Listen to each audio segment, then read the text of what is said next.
Our theme is the first promise of good news.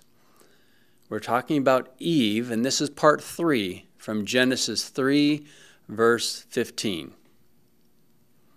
And I will put enmity between you and the woman, and between your seed and her seed. He shall bruise your head, and you shall bruise his heel. Now that verse happened after Adam and Eve had sinned. Now many of us already know the story about how Eve has sinned. She was walking in the garden, and Satan, in the form of a serpent, was up in that tree of the knowledge of good and evil, and he tempted Eve to come to that tree and partake of it. But she refused. That was not what God said. That was not allowed by God.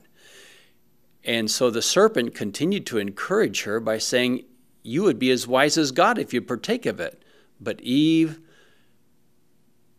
finally gave in and partake of that fruit and gave some to Adam, and he ate. And that's how sin came into the world. We call that the fall. The whole world changed after that. Before that sin, Adam and Eve were perfectly united. Even all the animals, everything was in unity. But once that sin happened, the whole world fell into a big change called sin. Nothing was right after that.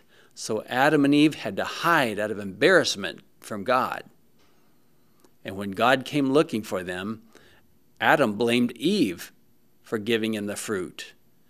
And Eve blamed the serpent for tempting her. Well, God cursed the serpent. He cursed Eve and Adam. And God told to that serpent, your seed and the seed of the woman, her generations in the future, her seed would bruise your head, and you will bruise the heel of her seed. Well, when Eve heard that statement, she didn't realize from the scriptures all that would happen, that Jesus Christ would be the Messiah. She just took the statement at face value and thought, my seed is going to bruise the head of the serpent. That's interesting. So then she probably thought that once she had a child, by faith in God, her child would affect the serpent.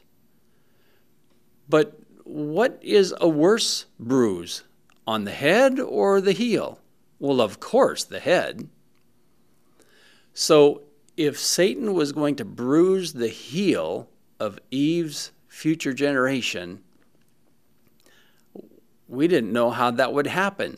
But now that today we have the entire Bible, we can look at that and know that Christ was the seed of Eve who destroyed the works of Satan.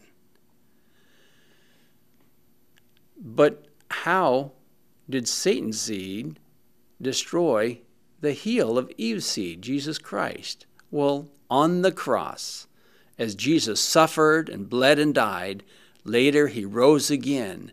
And now he's at full power. He conquered all of sin and all the works of Satan. That's the gospel, the promise of the first good news in the Bible, in Genesis chapter 3, verse 15.